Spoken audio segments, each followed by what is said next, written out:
Bom, então hoje nós vamos começar o módulo 8, que se refere à parte de modelos específicos para famílias de problemas.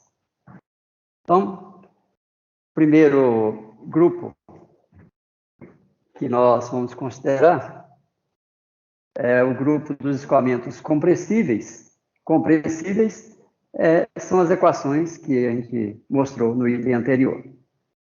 Agora, vamos particularizar para outra família, que são os escoamentos incompressíveis, porém com propriedades físicas variáveis.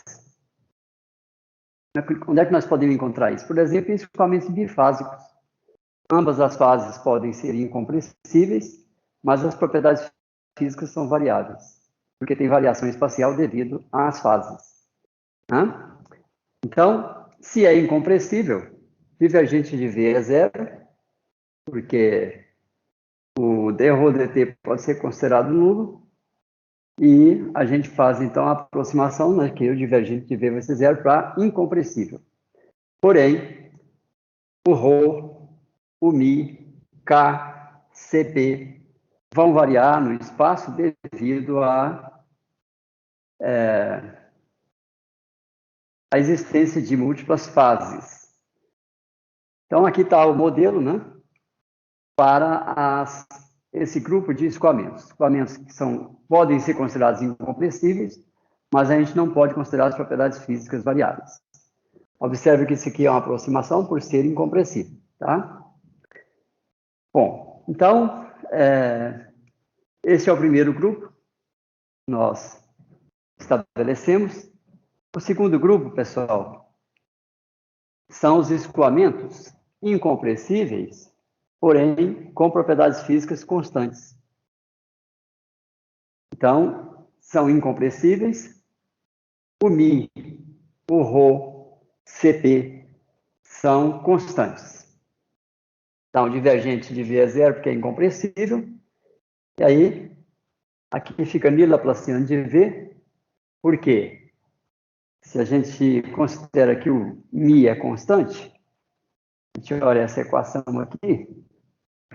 Então, se o μ é constante, ele pode sair. Aí nós vamos ter o divergente do gradiente de V, que é igual ao Laplaciano de V.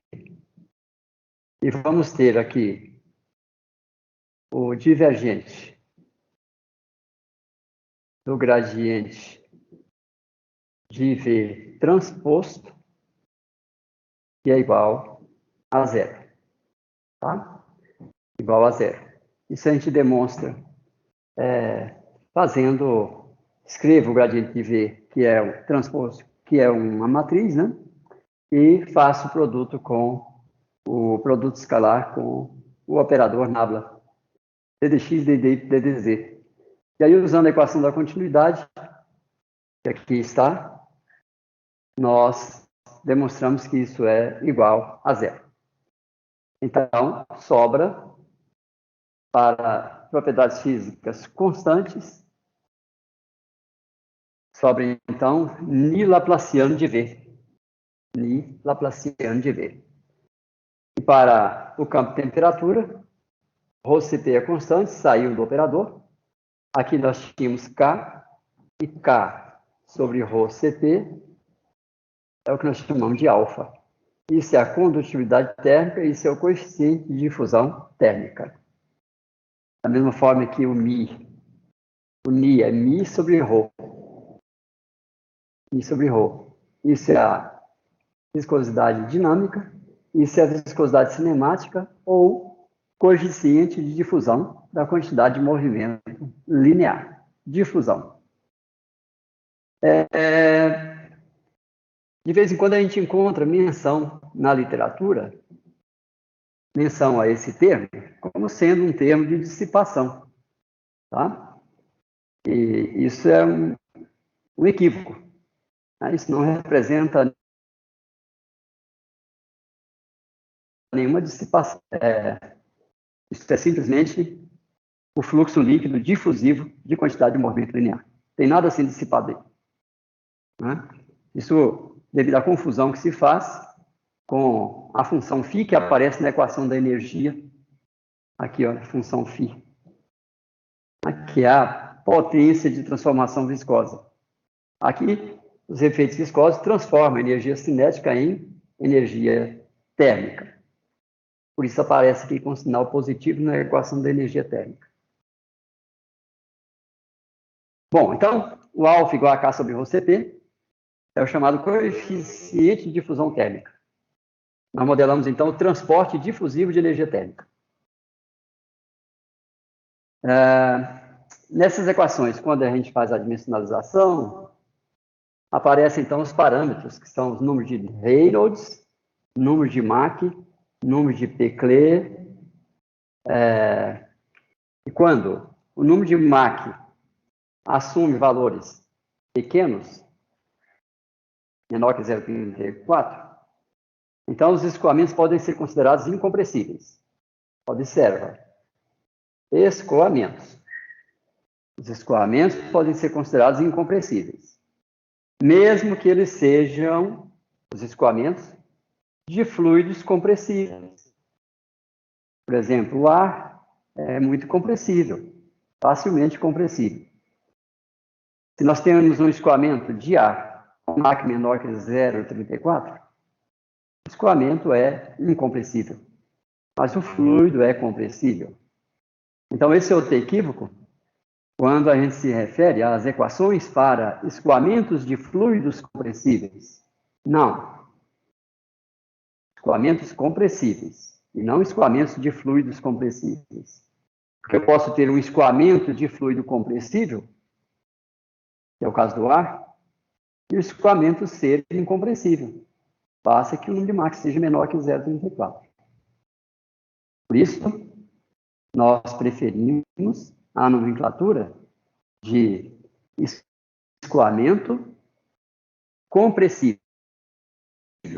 Tá? Então, o primeiro conjunto de equações que nós apresentamos é para os escoamentos compressíveis e não para fluidos compressíveis. Tá? O que interessa é o número de Mach. Tudo bem?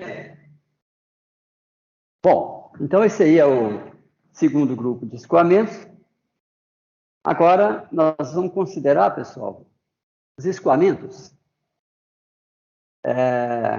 incompressíveis, mas com massa específica variável com os efeitos térmicos. Massa específica variável com os efeitos térmicos. E não massa específica variável com a pressão. Por exemplo, problemas de convecção térmica. A massa específica varia com a temperatura. Mas como o número de Mach é baixo, a variação da massa específica com a pressão é muito pequena.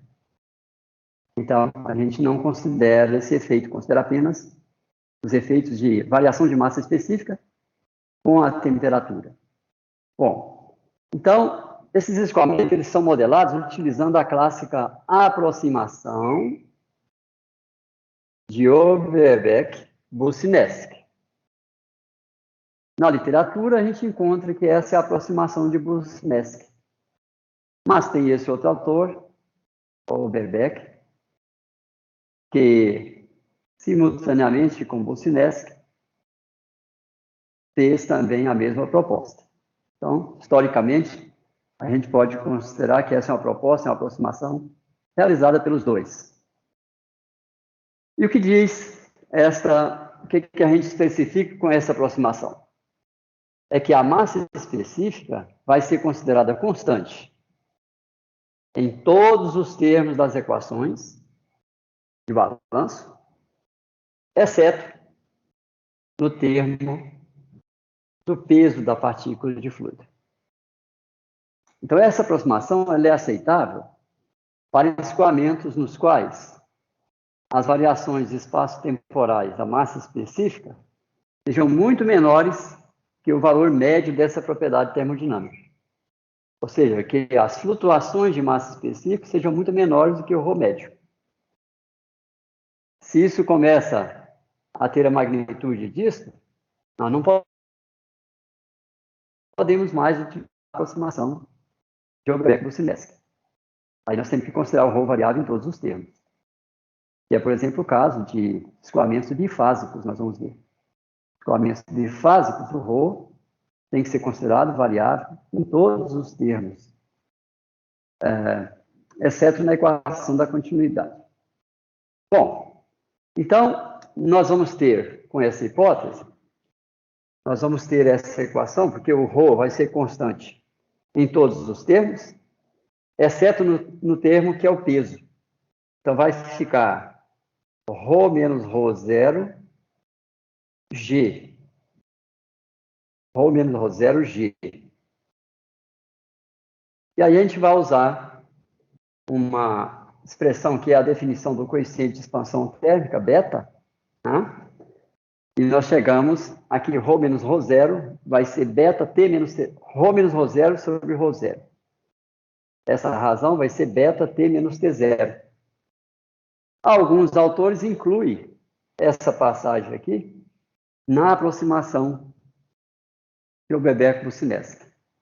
Isso também está incorreto, porque essa passagem aqui não é uma aproximação.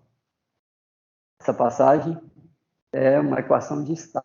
Tá? Nós avaliamos a variação da massa específica com a variação de temperatura e definimos um coeficiente de expansão térmica beta. Isso é uma equação de estado. É uma equação constitutiva. Isso não é aproximação. A aproximação de Bucinski é até o momento que eu considero o ρ constante em todos os termos, exceto no termo peso da partícula, ρg. Aqui eu considero o ρ variável. Bom, então, esse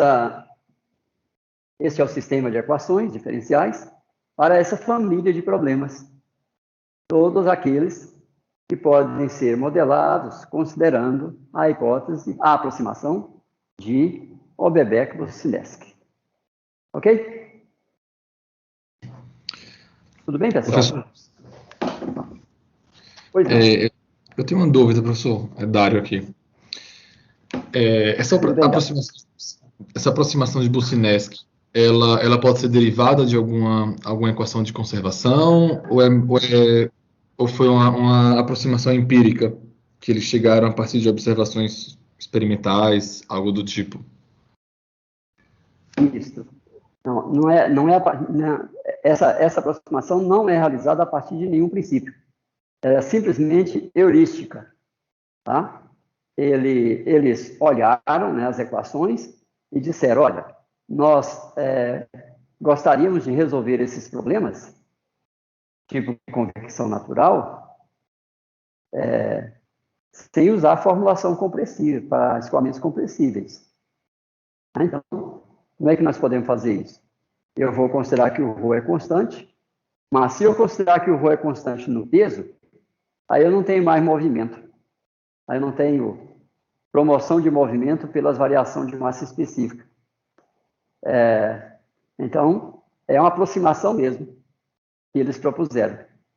Vamos considerar que o ρ é constante em todos os termos do modelo, exceto no peso da partícula.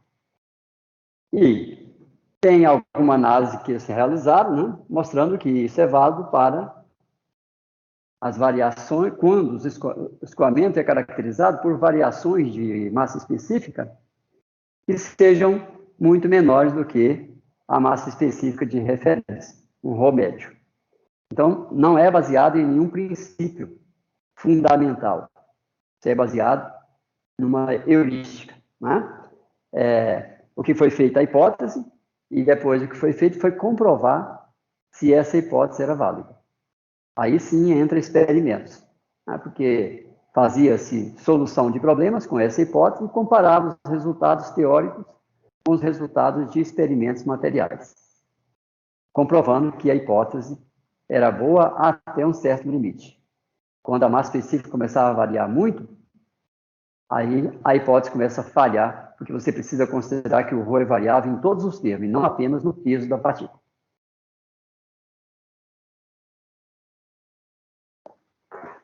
Ok, Dário? Ok, professor. Beleza. Bom, então, esse aí é o terceiro grupo. Vamos agora considerar os modelos para o grupo de escoamentos que tem massa específica variável sem efeito térmico, escoamentos isotérmicos. Que é o caso de escoamentos bifásicos. Então, para escoamentos cujos movimentos relativos entre as fases são promovidos apenas por efeitos gravitacionais, ou seja, então, esses escoamentos são também classificados com convecção natural. Porque você movimento promovido apenas por variações de massa específica. Um reservatório, você começa a liberar bolhas no fundo do reservatório.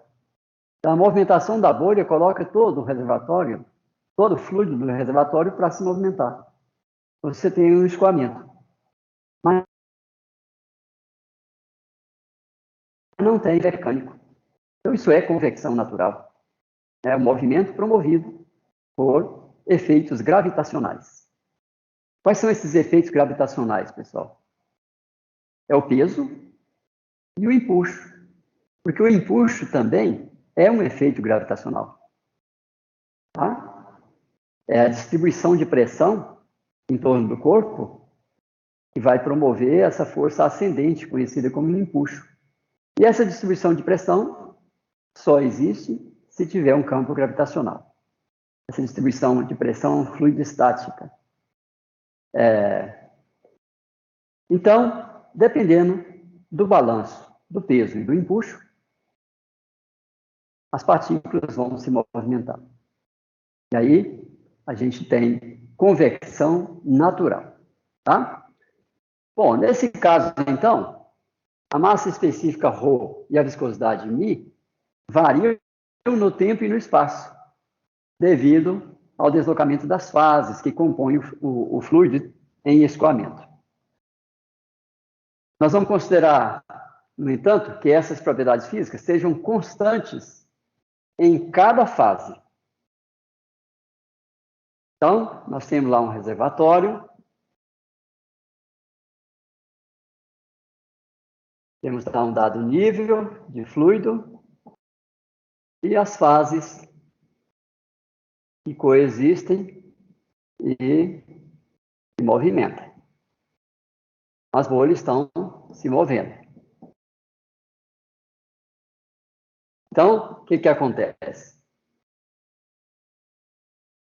Aqui eu tenho um ρ contínuo e aqui um ρ disperso.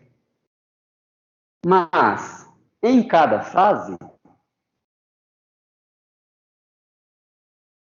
nós vamos ter essas propriedades constantes. Porque é incompressível e não tem efeito térmico. Então, em cada fase, na fase contínua e na fase dispersa, as propriedades físicas são constantes. Portanto, a equação da continuidade divergente de V igual a zero nas duas fases. Por isso, apesar do ρ e do μ ser variável no tempo e no espaço, porque as bolhas estão se movimentando, nós consideramos para essa família de problema divergente de V igual a zero. Claro, isso se o número de Mach for menor que 0,34. Porque você pode ter um escoamento bifásico compressível. Mas aí nós vamos ter que ter efeitos mecânicos, já sai desse grupo que nós estamos colocando aqui, que é de convecção natural. Tudo bem? Então, como ele é isotérmico, a equação da energia não entra em jogo. Divergente de V igual a zero, porque em cada fase ele é incompressível. Mas o ρ muda no tempo e no espaço. Portanto, ele permanece no interior dos operadores. O Mi, mesma coisa, nós vamos ter aqui um Mi contínuo e um Mi disperso. Que vai mudar no tempo e no espaço, porque as fases estão se movimentando. Por exemplo, se for bolha, elas vão estar se movendo. Portanto, a massa específica, num dado momento aqui eu tenho Mi e Rho da fase contínua, no instante seguinte essa bolha já está aqui. Portanto, nesse mesmo ponto, eu terei Rho e Mi da fase dispersa. Então, veja que está mudando no tempo e no espaço. Então, este é o modelinho para os escoamentos incompressíveis, bifásicos, com Mach baixo, com Mach menor que 0,34. Se tiver algum efeito de forçagem, essas equações também valem, desde que o número de Mach não supere 0,34 e a gente possa fazer a hipótese de incompressibilidade. Se for compressível, aí nós teremos aqui a equação da continuidade completa. Ok, pessoal? Alguma dúvida até aí?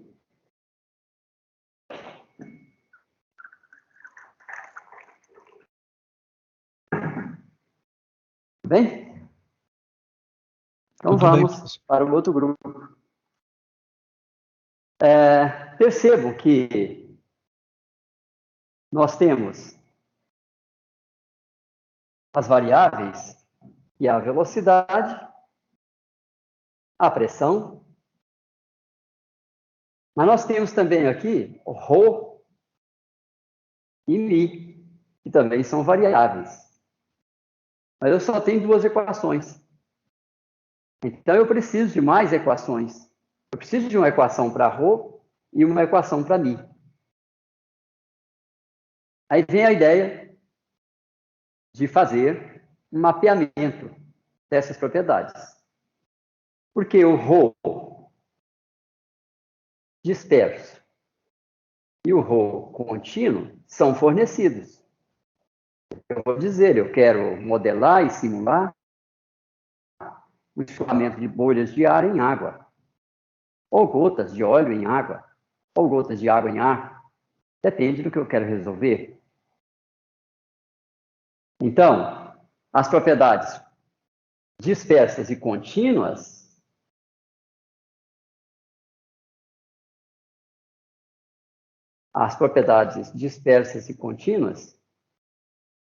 que é MD e MC, devem ser especificadas.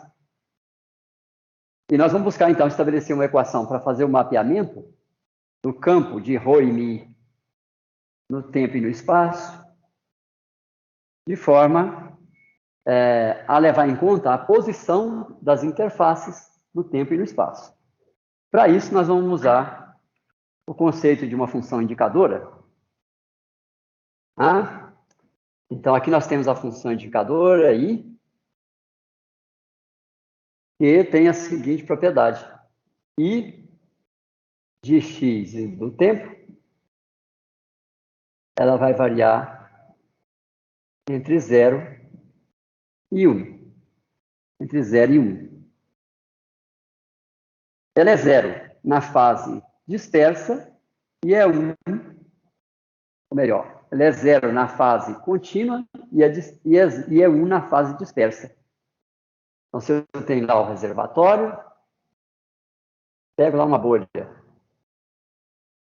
A função I é 0 e a função I é 1 no interior. O que acontece?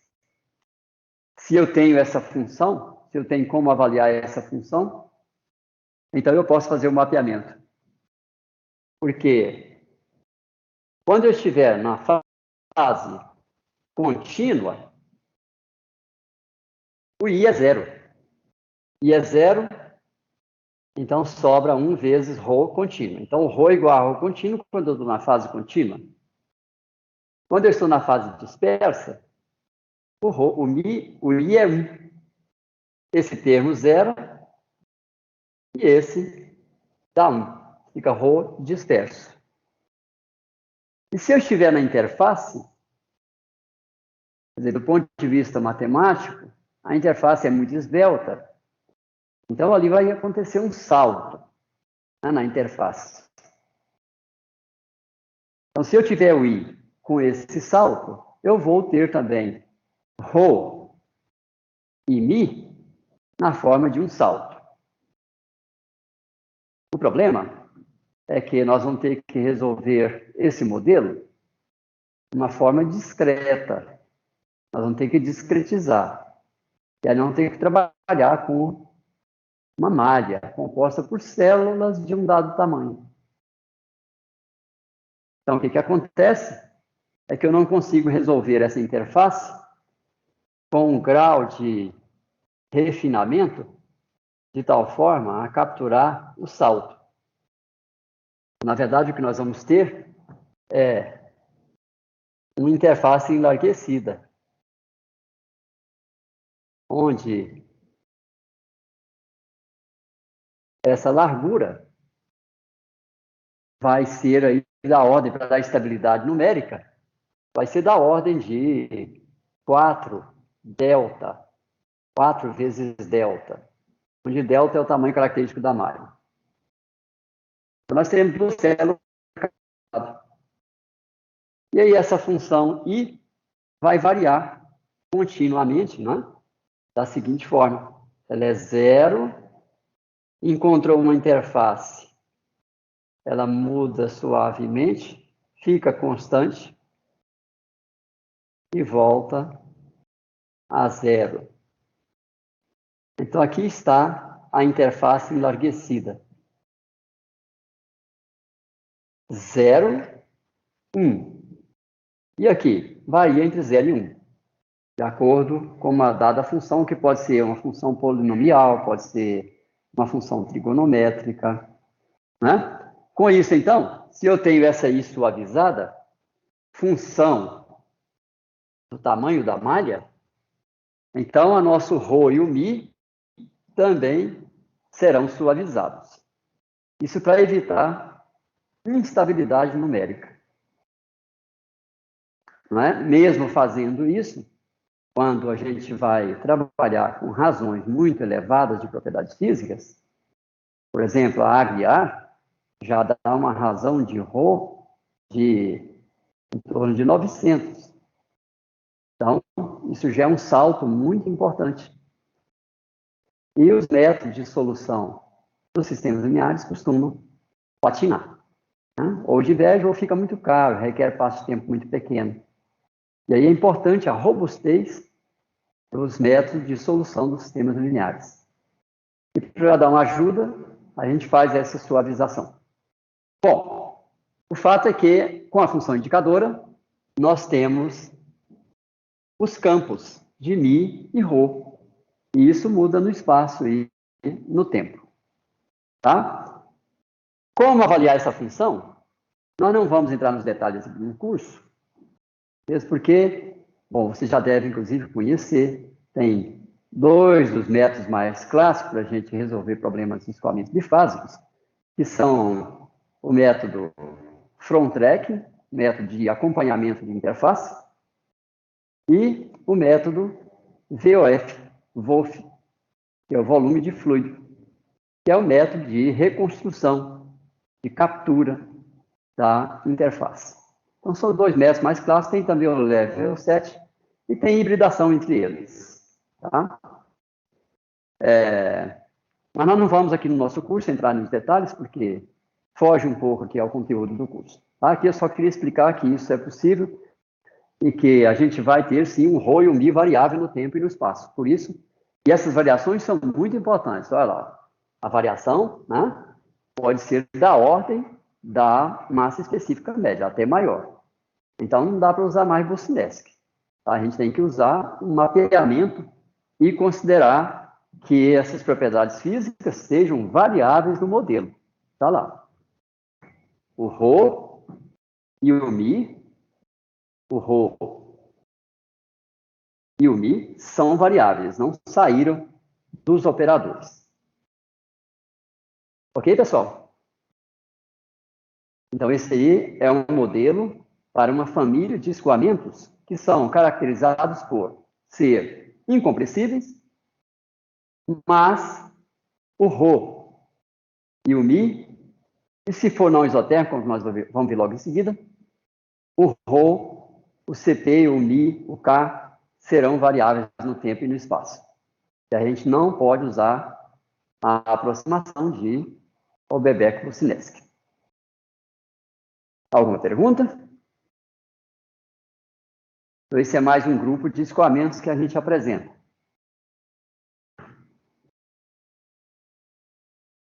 Bom, e aqui nós temos um outro grupo, que é o grupo de escoamentos incompressíveis com massa específica variável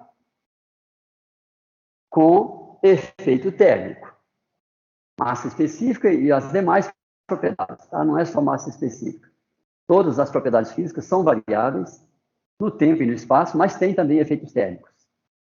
Portanto, a gente vai considerar que cada uma das fases estejam em movimento com um número de Mach moderado, que eu posso dizer que as fases são, o escoamento em ambas as fases seja incompressível. Bom, como tem efeitos térmicos, agora eu agrego a equação da energia. Então, nós temos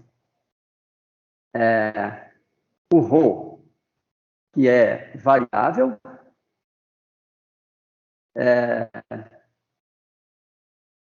aqui nós apresentamos os efeitos gravitacionais, tá? E para isso, a gente usa uma propriedade de referência, o Rho zero, para que a gente possa modelar o desbalanço entre empuxo e peso. Percebam que, se eu tenho mesmo escoamento bifásico,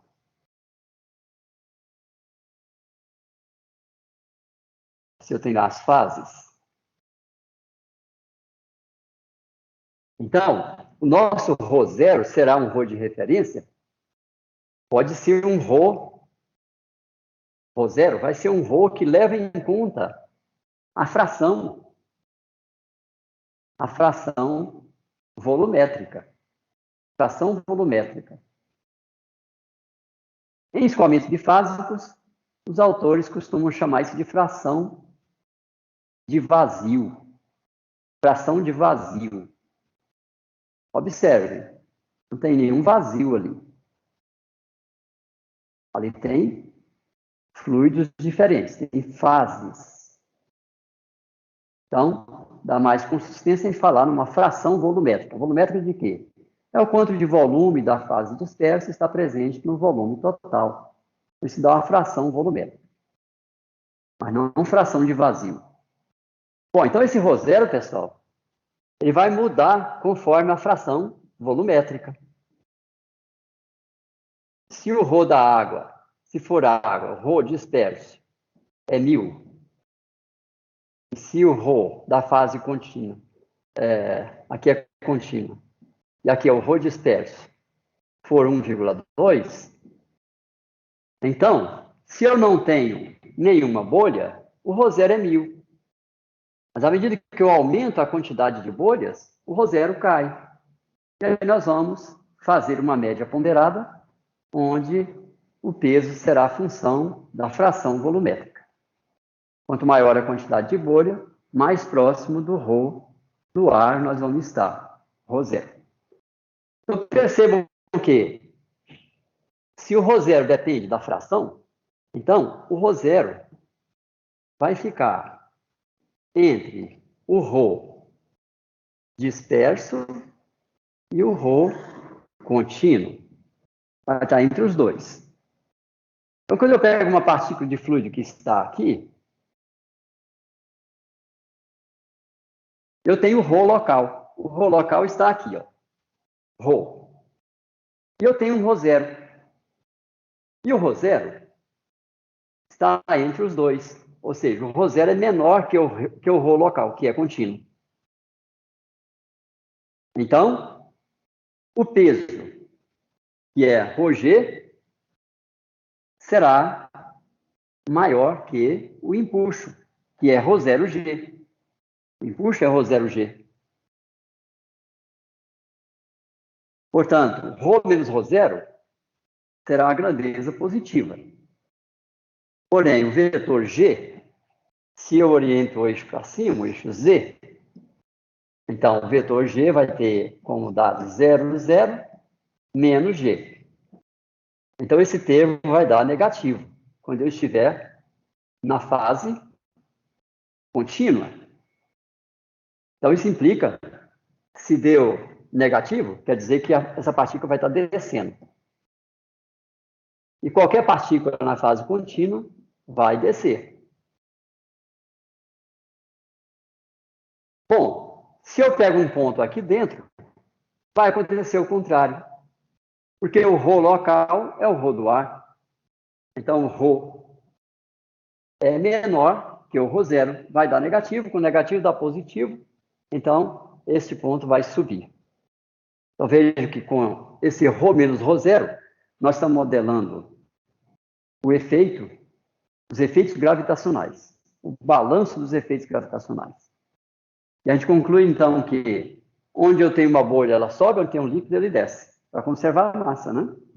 Se tem bolha subindo, o líquido vai descer, de tal forma que a gente conserva a massa. Ok? Essa é a ideia. Mas não é apenas esse termo que vai estar justificando a taxa de variação da quantidade de movimento linear. A partir do momento que começa a surgir movimento, eu vou ter também um campo de pressão estático, fluidodinâmico, vou ter um campo de velocidade, vou ter fluxo de quantidade de movimento por advecção e por difusão. Então, não é apenas o termo gravitacional que vai estar jogando, nós teremos outros termos que compõem o balanço da quantidade de movimento linear. Então, você vai ter bolha subindo e o líquido sendo atraído pela bolha, recirculando em torno da bolha. Esse movimento vai ser, então, previsto, vai ser simulado através da solução dessa equação, que é composta por diversos termos. Ok. Agora, nós temos que saber avaliar os campos de ρ, de μ, de K, de Ct. Então, aqui estão os campos também usando a função indicadora. Só que agora, a fase dispersa e a fase contínua depende do campo de temperatura. Tá? Então, nós teremos também aqui os efeitos de variação da massa específica com o campo de temperatura. Não são mais constantes. Então, o ρd e o ρc serão agora modelados com a equação de estado, e não mais um valor constante. Eu tenho que conhecer a temperatura no ponto, aí eu avalio qual é a massa específica da fase contínua naquele ponto. Estou lá dentro de uma bolha, tenho a temperatura lá dentro, então eu avalio qual é a massa específica da fase dispersa naquele ponto, função da temperatura. Uma vez que eu tenho o ρ, ρd e o ρc, que depende da temperatura local, e eu tenho o campo de função indicadora, então eu vou avaliar qual é o ρ naquele ponto, tá? Que vai entrar aqui na equação. Vou fazer o mapeamento, tanto para ρ, quanto para μ, quanto para Ct, também para K, tá? Isso, então, é especificado, é mapeado. Ok, pessoal? Aí o K. E aqui está o ρ0. Como é que nós vamos avaliar o ρ0? O ρ0 vai depender, aqui, a integral no volume, do alfa. Quem é o alfa? Alfa é o volume disperso sobre o volume total. Ou seja, o volume disperso sobre volume disperso mais volume contínuo. Isso é o alfa. Então, ele vai estar ponderando. Aqui tem alfa e aqui tem menos alfa. Né? Se o alfa for 1, significa que eu só tenho disperso, eu só tenho gás. Então, vai sobrar apenas esse termo. Se o alfa for 0, quer dizer que o volume disperso é 0. Eu só tenho contínuo. Vai sobrar só esse termo. Mas, como é bifásico, o alfa vai estar entre 0 e 1, que vai, então, permitir a gente ponderar as temperaturas, né, os ρs, função da temperatura, e nós fazemos essa integral ao longo de todo o volume para obter quem é a massa específica de referência.